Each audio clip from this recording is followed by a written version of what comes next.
On the bank of which river Mahavir attend कैवल्य। कौन सा नदी के किनारे में महावीर को कैवल्य प्राप्त हुआ था? ये कैवल्य का मीनिंग क्या है? Kaivalya means supreme knowledge. Okay, the answer is Rijupalika. Rijupalika नदी के किनारे में महावीर को अटेंड हुआ था कैवल्य। ठीक है, कितना एज में? 42 एज में ही हुआ था। महावीर बिलोंग्स टू जैन धर्म। ठीक है। Under a sal tree on the bank of river Rijupalika near Jimbika grama in modern Bihar. Okay, Mahavir means the brave. Mahavir का मीनिंग क्या है? The brave. According to Jain tradition total 24 tirthankaras. Jain tradition के अनुसार टोटल कितने तीर्थंकर थे? 24 तीर्थंकर थे। ठीक है, ये तीर्थंकर का मीनिंग क्या था? जो स्वयं तप के माध्यम से आत्मज्ञान प्राप्त करते हैं, इसको कहते हैं तीर्थंकर्स। और फर्स्ट तीर्थंकर कौन थे? ऋषभादेव, जिसका दूसरा नाम भी था आदिनाथ। ठीक है, और उनका सिंबल था बुल। लास्ट यानी 24th तीर्थंकर कौन थे? महावीर जैन, इसका सिंबल था lion. Okay, then question number 2, permanent revenue settlement, इसको हिंदी में कहते हैं स्थायी बंदोबस्त, of Bengal was introduced by. Bengal में परमानेंट रेवेन्यू सेटलमेंट यानी स्थायी बंदोबस्त कौन इंट्रोड्यूस किए थे यानी आरंभ किए थे? Answer is lord Cornwallis. The permanent settlement यानी permanent settlement of Bengal was introduced by Cornwallis in 1793। 1793 में ये इंट्रोड्यूस हुआ था, और इसको भी कहते थे zamindari system. Okay, according to this settlement landlords agree to have perpetual and hereditary rights over the land as long as they pay fixed revenue to the British government. ये सेटलमेंट के अनुसार क्या था कंडीशन? जो लैंडलॉर्ड्स थे उनका भूमि उनके साथ रहेगा, to have perpetual and hereditary rights. भूमि का मालिकाना किसके साथ रहेगा? लैंडलॉर्ड्स के साथ रहेगा। कब तक रहेगा? जब तक ये ब्रिटिश गवर्नमेंट को एक फिक्स्ड रेट ऑफ टैक्स यानी फिक्स्ड रेवेन्यू पेमेंट करते रहेंगे, तब तक लैंडलॉर्ड्स के पास परपेचुअल यानी लगातार एंड अनुवंशिक, एक वंश के बाद दूसरे वंश के साथ भी ये भूमि का मालिकाना रहेगा, मीन्स ओनरशिप रहेगा। ठीक है, क्योंकि उसका एग्रीमेंट हुआ था ब्रिटिश गवर्नमेंट को कुछ रेवेन्यू वो पेमेंट करेंगे। ठीक है, और इस सेटलमेंट का कुछ मेरिट्स था, कुछ डिमेरिट्स भी था। मेरिट्स क्या था? क्योंकि जो रेवेन्यू फिक्स था, ना डिक्रीज होगा ना इंक्रीज होगा। जिस लैंड से ज़्यादा प्रोडक्शन होता तो वहाँ पर लैंडलॉर्ड्स ने बेनिफिशियल रहते थे, और जिस लैंड से प्रोडक्शन कम होता था वहाँ पर लैंडलॉर्ड्स ने लॉस बियर करते थे। ठीक है, देन लॉर्ड कॉर्नवालिस, ये कौन थे? Governor general of Bengal. Bengal का गवर्नर जनरल थे लॉर्ड कॉर्नवालिस। उनका शासनकाल था 1786 से 1793 तक। Okay, first person to codify laws, वो फर्स्ट व्यक्ति थे जो कि लॉ को कोडिफाई करते थे, लॉ को कोडिफाई किए थे। कोडिफाई का मतलब क्या है? Codification is the arrangement of laws systematically. Codification का मीनिंग है कि लॉ को सिस्टमेटिकली अरेंज करना।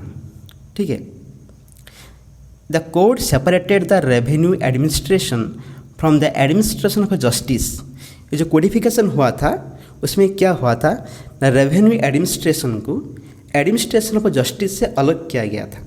ठीक है, he created the post of a district जज, वो डिस्ट्रिक्ट जज का पोस्ट भी क्रिएट किए थे।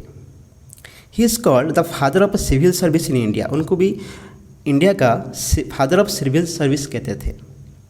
He undertook police reforms, police system में वो कुछ बदलाव भी लाए थे। कौन? लॉर्ड कॉर्नवालिस ने। ओके, देन जो lord first governor general Bengal कौन थे? लॉर्ड कॉर्नवालिस, वो तो थे गवर्नर जनरल ऑफ बंगाल, लेकिन बंगाल का फर्स्ट गवर्नर जनरल कौन थे? ये थे वारेन हेस्टिंग्स। और लास्ट कौन थे? Lord William Bentinck. ओके, ये भी मैं आपको बोल दूँ, यदि आपको वीडियो अच्छा लग रहा है तो लाइक कीजिए और इस चैनल को भी सब्सक्राइब कीजिए। ओके, देन देखते हैं क्वेश्चन नंबर 3। क्वेश्चन नंबर 3 क्या कहता है, the father of extremist movement in India. India का जो एक्सट्रीमिस्ट मूवमेंट हुआ था, एक्सट्रीमिस्ट मीन्स चरमपंथी, चरमपंथी आंदोलन हुआ था भारत में, उसका फादर कौन थे? कौन थे? बाल गंगाधर तिलक जी ने। If you describe someone as an extremist, you disapprove of them because they try to bring about political change by using violent और एक्सट्रीम मेथड्स। एक्सट्रीमिस्ट का मीनिंग कैसे समझेंगे हम? यदि आप किसी को बोलेंगे ये एक्सट्रीमिस्ट है, आप उसके साथ सहमति नहीं होगे किसी भी काम में। क्यों? उनका जो कार्य थोड़ा डिफरेंट था, मीन्स वायलेंट था। वो चाहते थे कि जो पॉलिटिकल चेंजेस लाएंगे वो वायलेंट मेथड को एडप्ट करके लाएंगे, इसको भी कहते थे extreme methods. Okay, then the period between 1906 से 1919 तक in the national movement is known as the era of extremist. ये कहते थे पीरियड ऑफ एक्सट्रीमिस्ट, क्योंकि इस पीरियड में एक्सट्रीमिस्ट ने ज़्यादा एक्टिव थे। National leaders like Bal Gangadhar Tilak, Bipin Chandra Pal, Lala Lajpat Rai, Aurobindo Ghosh paid important role in this phase, क्योंकि इशू थे एक्सट्रीमिस्ट। ठीक है, बाल गंगाधर तिलक, बिपिन चंद्र पाल, लाला लाजपत राय, अरविंद घोष। देन जानेंगे बाल गंगाधर तिलक जी के बारे में। Okay, awarded with the title Lokmanya. Bal Gangadhar Tilak ji को लोकमान्य टाइटल दिया गया था। इसका मीनिंग क्या था? Accepted by the people as the leader. Accepted by the people as the leader, ये था लोकमान्य का मतलब। Valentine Chirol called him the father of the Indian unrest. Valentine Chirol कौन थे? ये थे British journalist, prolific author, historian and diplomat. उन्होंने बाल गंगाधर तिलक जी को क्या कहते थे? The father of the Indian unrest, meaning भारतीय अशांति का पिता। And Bal Gangadhar Tilak started home rule league in 1916 eight Poona. Poona में 1916 में उन्होंने होम रूल लीग स्टार्ट किए थे। बट आनी बेसांत ने स्टार्ट किए थे कब?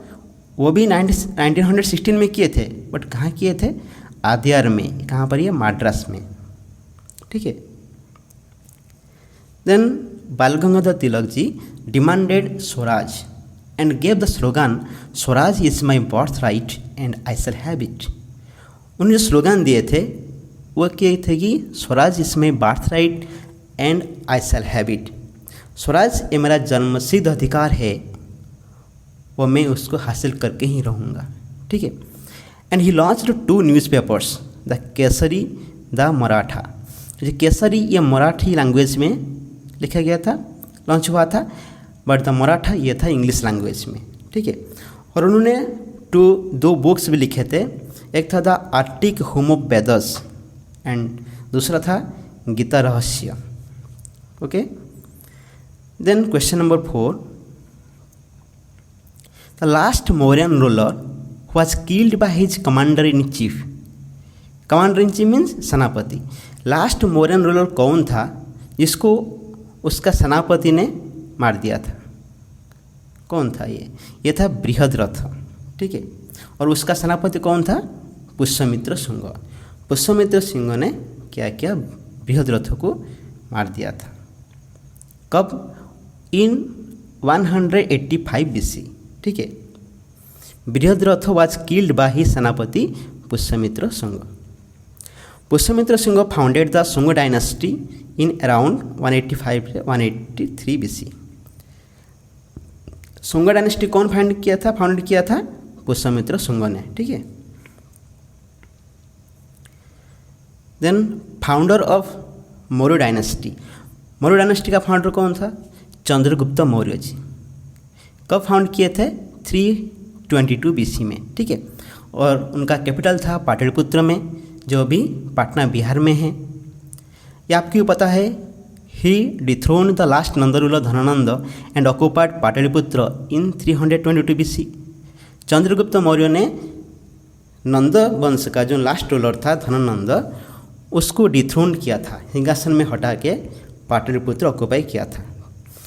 और इस काम में उनको कौन हेल्प किए थे? कौटिल्य ने, जिसका अदर नेम्स भी था चाणक्य, विष्णुगुप्त, ठीक है।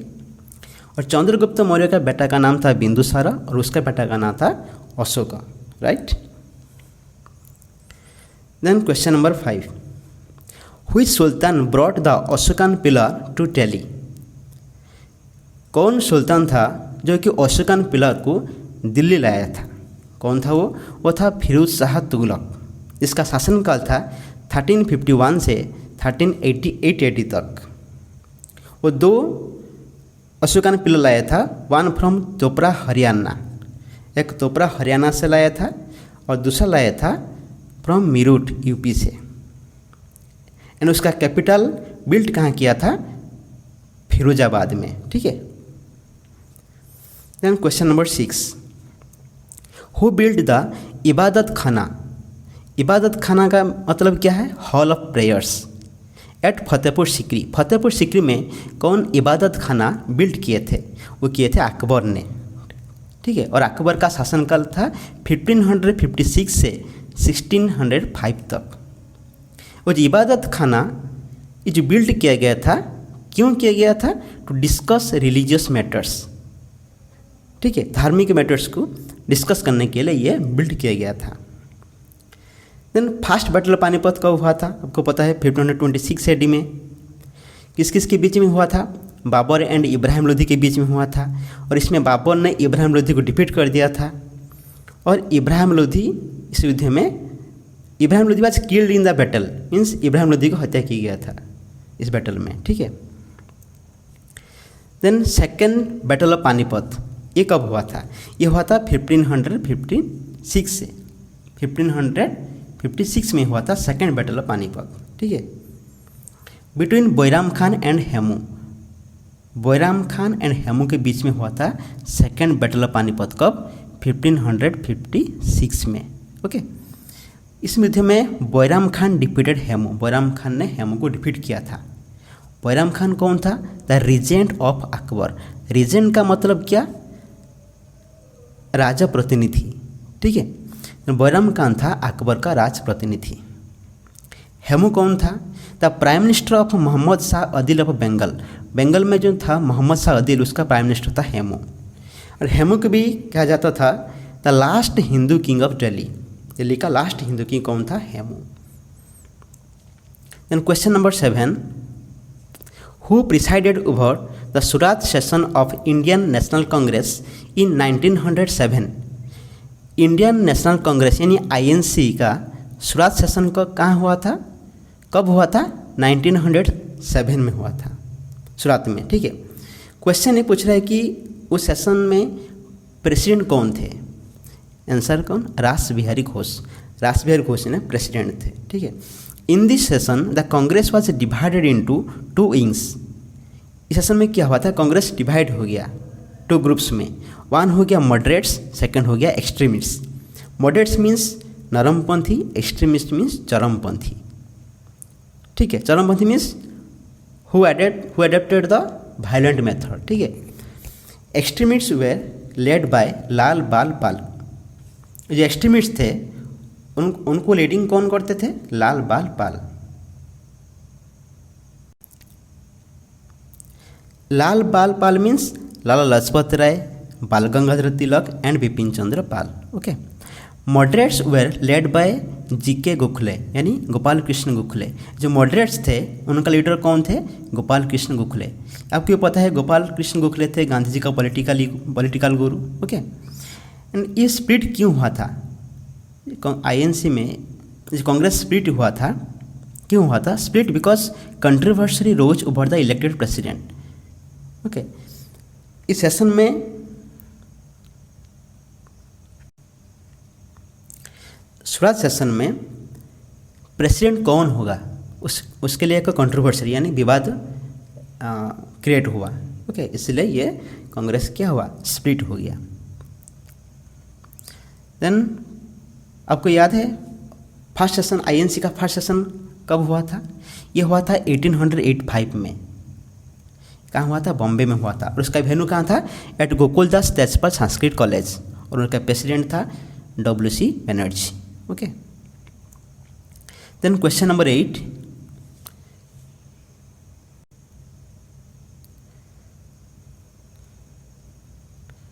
ओके, आईएनसी का जब फर्स्ट सेशन हुआ था उनका प्रेसिडेंट कौन थे? WC बनर्जी ने। ठीक है, देन देखेंगे question number 8, the grand old man of Indian politics was. Indian politics में जो ग्रैंड ओल्ड मैन कौन थे?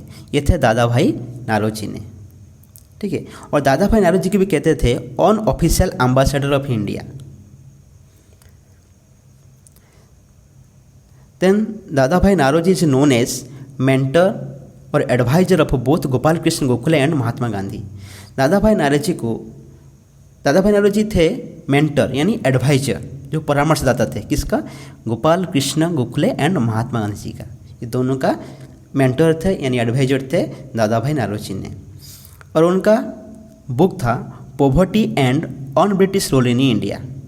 Poverty and on British rule in India कौन लिखे थे? ये दादा भाई नारोजी ने। ठीक है, he became the president of INC thrice, यानी 3 टाइम्स वो आईएनसी का प्रेसिडेंट हुए थे।